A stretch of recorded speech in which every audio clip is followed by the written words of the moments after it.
Hello and welcome along. I'm going to be showing here a demonstration of how we might migrate a Google site into a SharePoint Online site. So we're going to be taking an existing site inside a Google tenant and we're going to push it across. I'm going to create that site inside SharePoint and show you how we use the MigrationWiz tool to migrate everything across and make it active. I'm going to show you everything end to end. So we're even the project creation, all the rights we need to do on the source and the destination and all the various things we need to do in the console, the migration itself, and then I'll show you what it looks like at the other end. So let's jump in and start what we need to do with the prerequisites. And to do that, I'm going to refer into the help desk article, which we will follow quite closely, and just to show you how that works so you can follow along when you do your own migration as well. Looking at the help center, it's actually pretty easy to find this one. We go to perform a migration here. And if we look down on the right hand side under the Google Workspace migrations, you'll see this one here, Google Sites to SharePoint Sites Migration Guide. That's the one, and then we're straight into that. So a few important things to remember here and read through these to make sure that it is actually exactly what you want to do. But you can see here that the Google site needs to be configured with that public setting so the tool can access it and get what it needs out of it. And also must be in that new Google site format. We can't migrate classic Google sites with this tool. So that's obviously something to be aware of. And there's a few other limitations there, and you can obviously read through and decide if this migration is right for yourself. But what it does show in here is what items are migrated and obviously what happens across there. So that's good. So let's jump into that preparing a source environment and see what we need to do on the Google side. And really, as you can see here, it does have some prerequisites. Obviously, we need access to the Google Cloud Platform, the super admin account, and the like. So let's just go down here and we'll follow this one through. I'm going to do this with this in the background, but I'm going to show you on screen how we go through and do all of these items now. So obviously in the Google console now, and if I jump across to the sites here, you can see there's our site. They've got a very basic site here, which is this Help Center one. And if I go into that one, you can see I've got a tab open here. You can see it's pretty simple. It's got some headers, got some pictures, it's got a bit of a site layout in there, and some other things. So a very basic, generic sort of demo site, but it does lead into obviously how we do a migration with this. It does have different pages in there. So we have a documentation page, got a few files in there, and a file section too. So there's a bit of data to move across. So that's really what we're going to be bringing across here. But on the admin console there, you can see that what we need to do is jump into the console.cloud.google.com. And when we put that in, it'll take us to obviously the cloud page. And if you've done any other migrations with the tool beforehand, you might see under the project list here, you'll see quite a list of what you've been doing. In this case, I'm going to create a new project, and we'll call this one Sites to SharePoint, like that, and those are the defaults are good, and we'll create that, as I say, a nice new project there, and we will jump into that one from here once it's created. It doesn't take very long to create these projects. There we go, and we'll jump into that. I'm going to enable some of the APIs that we need to have this function perform, and we do that by across on the navigation menu. You've got APIs and services. We can look at the enabled APIs that are currently set there, but we really just need to go to the library and pick out the ones that we want to apply. So there are two that we're putting in there, which is the Google Drive and then the Google Calendar API. So if we put in here, Google Drive, you see it start to type it, it's going to come up there. We do that, grab it, and enable that API on this project. Once again, happens pretty quickly. Once that one's in, we can go in and go back to that front screen. And this one here is a handy link just to go and enable some more. So we're going to take the Google Calendar as well. This one here, Calendar API, and enable that one too.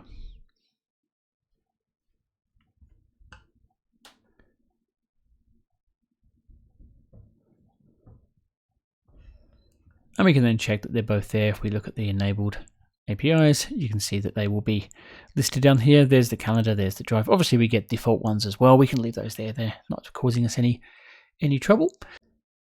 And lastly, you will need to put in the admin SDK API as well, which I've just done on this one. You can see it's already in there, so I can just hit the manage if necessary. But you can see these three that we need to add in there, which includes that Google admin SDK API as well. So with those enabled, we now need to move on to the service account that we need to create for the Google tenant as well. So we do that off the menu here. We'll go and hit the IAM and admin, and you can see we've got one called service accounts, which is clearly the one we need. And we'll go and create a service account with this button up the top here. And I've just given it a generic name, sites to SBO, and that's good there, create and continue. These other ones are optional, but we do need to add that in. So we are going to add the owner role in there and continue that. And hit done down the bottom here. So that gives us this new service account. And we need to create the key, which is like the password that this service account is going to use. And we do that by under the actions here. You can see here we've got manage keys. So we'll do that. And we want to add a key, create a new one there. And we're going to use the JSON, which is obviously the recommended one, but that's the file that we'll then download. You can see if we do that, it will drop that file there, which is the file which we're going to put into the MigrationWiz console later. That is effectively your little password, your little key file that it needs. So we'll move on there. So the next step is we'll jump back with this arrow back to the service list, and we need to go across here to the actions, and we need to go to manage details. No, we don't actually. The next step here, we can actually grab the unique ID that we want from here. And we will grab that because we're going to use that in a moment in the other console. So we'll copy that out. But the other way to find that, if you need to, is on the main list here. You can actually just scroll across slightly and you can see there's that same reference number. And sometimes it's easier just to grab it from here and say copy to clipboard too. But the key thing is we need to grab that OAuth to client ID because we're going to assign it some more rights in terms of the scope in the other console. So let me show you how to do that. Back now into this main admin console here, we need to go across to security, and under access and data control, we're looking for the API controls, which is this one here. And underneath here, you'll find manage domain-wide delegation. That's the section we need to go into. And you'll find these are all the ones that we've had previous, all different migrations we've done on this tenant are listed here. Now, what we need to do here though, is we're going to say add new, so we can add this new one in for this sites to SBO. So we hit add new, and that client ID is the item that we had in the clipboard from before. So if I paste that in, there's our reference, and we need to put these OAuth scopes in as well.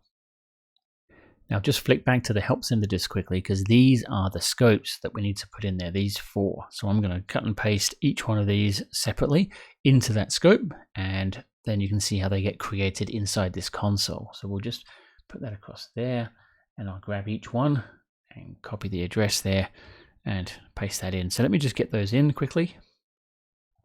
See, entering those, we'll then hit the authorize button, and that will take those on board. You can see there now we have the sites to SBO, and there's the details accordingly. If I hit view details, it will show us what they are, and you can see that you've entered them correctly. Make sure you've got everything included, you're not missing like the last character or the start of it. They are obviously very important we get those right, but that looks good to me, so I think we can continue on. So really that is everything we need to do on the Google side to get things on. Obviously we're going to hang on to that JSON file because we'll put that into the console a little later, and that is obviously that key file which is going to give us access and bind everything in for what we've just done. But really I can close this one down now and we can look at the destination side. So I'm looking in the M365 console now, as you can see, and you know that we obviously use a service account generally inside that tenant to do that work. And I do have one already set up here, but if you don't have one, just create one. And if we go into that account, you can see at the moment it is a global admin. I'm going to add for this migration, I'm going to add the fact that they're a SharePoint admin as well. So we'll save that change. So that gives us the ability to write things into that SharePoint console, because what we do need to do is obviously do a little bit of work around the security of that service account and the back end there. But one of the key things is that the Google site has to have a home to go into. So what we do need to go into the SharePoint admin center now and look at the active sites. We're going to create a site for this Google site that we're moving across. So I'm going to do that, and there's obviously some important things we need to have here. Is we need to have them as a communication site. And for this one, we're actually just going to keep a nice blank one. We don't need any other data in there, so we'll keep that.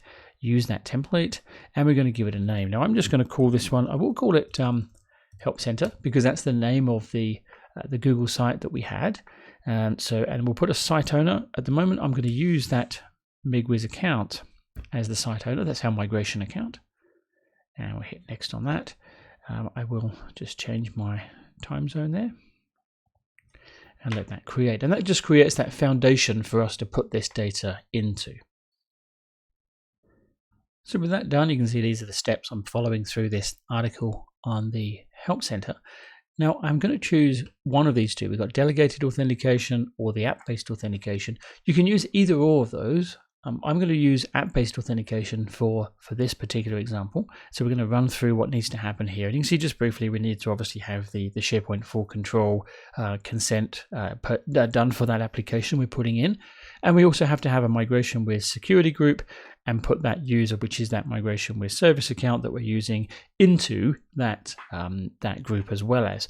And then obviously go and create this project. So I'm going to go and do these things now and just show you what they look like. What I will note is I don't normally like to just click on this one. I do like to then right click there and copy that link and put that, as you can see here, into a nice fresh one here, like so. And of course, we are signed in as the admin there. And that will go ahead and ask about the permissions it wants to add, which we will then accept those. And that will jump back to the main screen there like it's done. That shows us that has been done. And that's obviously the base screen that comes back afterwards. So we can close that one now. Now our next step is to create that security group. Now if we look at the groups in here, in this particular tenant, you'll notice I do already have one. And that's because I've been using this tool for other things. So there is a MigrationWiz service, grouping here, security group, and the service account is already a member of that. But that's obviously something you'd need to do. So create that MigrationWiz with no space in there. It is just MigrationWiz as one word as a security group, and put your service account that you're using into that group as well. So let me just summarize what we've done on the target side. We've created the site. We've given the MigrationWiz service account, that MigWiz account that we created. We've given that one, obviously, an admin on that site so we can get in there and do things. We've added the full control application in there. I can show you where that is, actually. Let me just do that very quickly now. If we go into the Entra or the identity section here, what we'll notice is if we log in there, we'll have a look at the enterprise applications that are registered. Let's go in here, enterprise apps, and you'll see them all listed. If I look at the ones that are created more recently, you'll see we've got a few in here, but here is, if we look for the SharePoint, we have SharePoint Full Control and SharePoint Delegated. You can see I've used those before, but that's where they live. So when you go in there, if you want to do any cleanup afterwards, once you're done with the migration, this is the one you want to be getting rid of. And to delete them, you go into the properties of it, and there's a delete button up the top here. That's how you can get rid of those. There's actually no delete on that front screen, just by the way. So you delete it through the properties page of the application itself. But that's where they live. If anybody is in your organization is asking about where that consent went to and what it's doing. In fact, if you wanted to go through and have a look at the permissions it's assigned there, you can see there's your list of exactly what it can do based on what you clicked on earlier. So that's a good for an audit perspective, just to know exactly what it is actually doing in there. So let me just close that now and come back here. But then of course we've created that MigrationWiz security group, and we've put that MigrationWiz user, that service account I keep talking about, that's in that group as well. So that's obviously what we need to do. Now I'm going to go ahead and create this MigrationWiz project, and actually let's get this migration kicked off now. So in the main Create Project screen, we're going to be using the document project, and you can see on the notes here saying it's also possible to migrate site pages from Google Sites to Microsoft SharePoint sites. So this is the one we want to be doing. So click there. And I'll select it, just put the project name in and the customer that we're doing this for. So we hit next step there, and that'll give us the source settings. So we need to know the endpoint. Now this is going to be what we select here, which will be, let's just put in Google site. I'm going to call this, actually we'll call this one Help Center because that's what it was. And the endpoint type is going to be Google Modern Sites here. Now, this is where that JSON file comes in. So I'm going to go ahead and select file and go to my downloads and grab that JSON file. Like so. And it wants to know the super admin, just the username, which is my main account that lives in there. which is that mark@rocksmashers.com. So we hit add, and it will take that and go to the next step, which will let us set up this destination.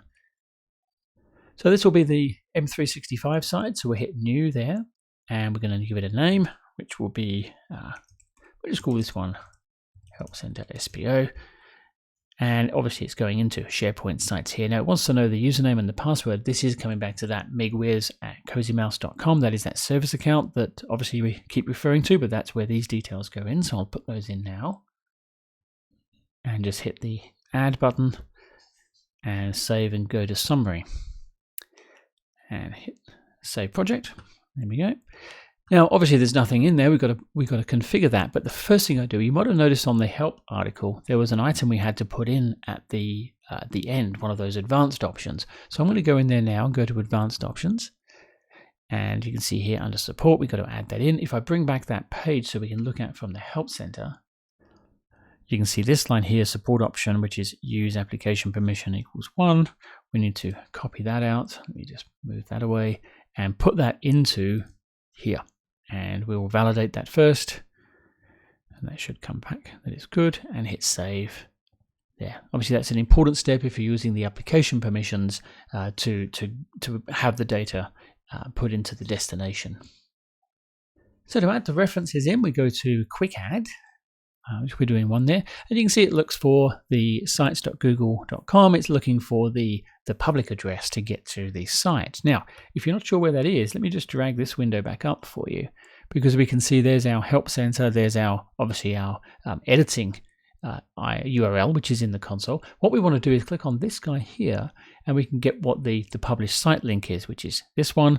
And if I say copy link, I can then put that away and I can drop that into here. Now what we do want to do here is actually just go to drop off the home. We just want to have it as help center. Now a good way to test that this is going to work is if we grab this URL and copy it into a new tab here, and it comes up live like that, you can see that obviously it's going to be a correct URL. As I say, just a very quick little test to do, but it's quite handy to make sure that is going to work for you. Now to get the target URL, you can see on the SharePoint Admin Center here, there it is there, and we're just going to go and right click on that and we'll say copy link address, and then just drop that one away, and we'll paste that into that section, and there is our URL that we need to have. So we'll hit save item and close there, and that should then drop into the main project window. Now before we just dive in and do a full migration on it, what you should always do is have the site here and go to start and do a verify credentials. And what that will do is it will confirm that everything is bound together, both on the source and the target, make sure all the links are correct and it can do what it needs to do and it has the right credentials to be able to do it. So we do that. I've hit the submit item here. That will come back in a few minutes time with a status on that. And so I'm going to pause and let that do it. I'll come back in a second once it's done. So let's come back with the completed verification with our tick, which means we are good to go with this migration now. So what we do with that is we click on the site here and we can say start a full migration. Now there's a couple of options down here which are important to note, and it's going to try and obviously do the site structure and site permission and access first.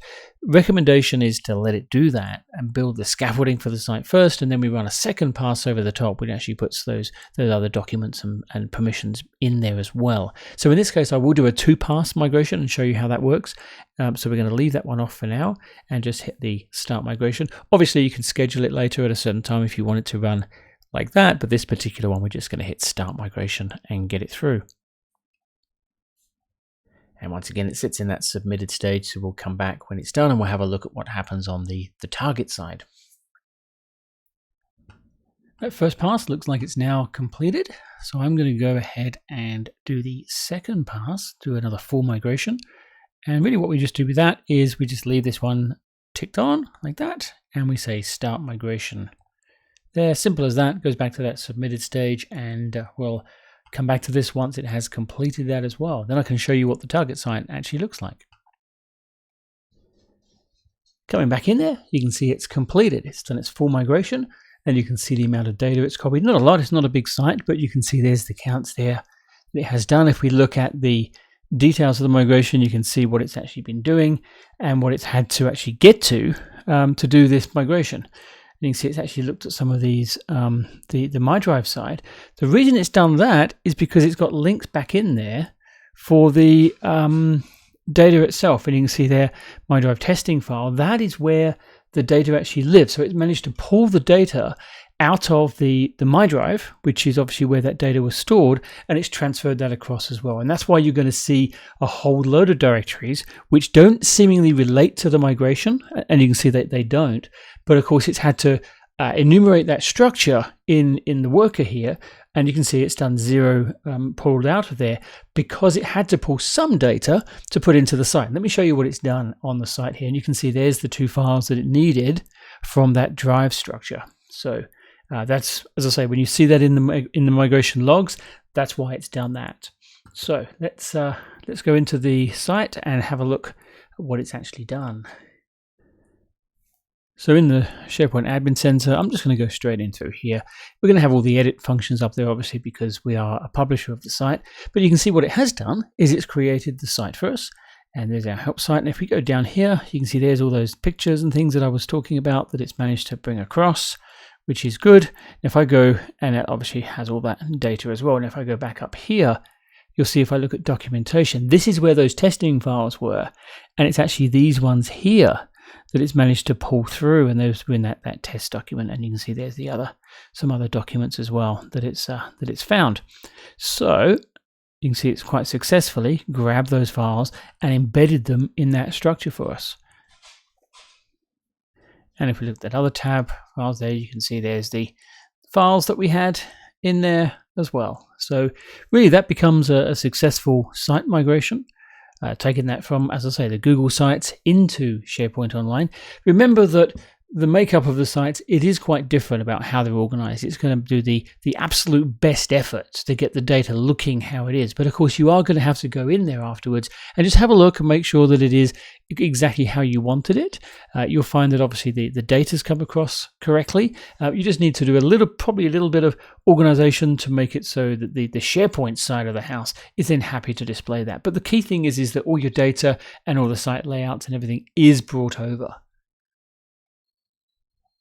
I'd like to point out one thing as well, that if you do run another full migration over the top, what it will do is it will actually take everything from the source and recopy it over to the target. So if you are making changes on this one, it's not going to look at the differences in the files. It is going to take everything from the Google site and make it into the SharePoint site. So if you start editing and then you do a migration over the top, bear in mind that those edits are going to go away. So that is an important factor if you were going to run a remigration of the site at any time. Well, with that done, that really does conclude what I wanted to show you today with the demonstration for the Google Sites into SharePoint Online. I do hope you found that helpful and useful, and please go ahead and get migrating.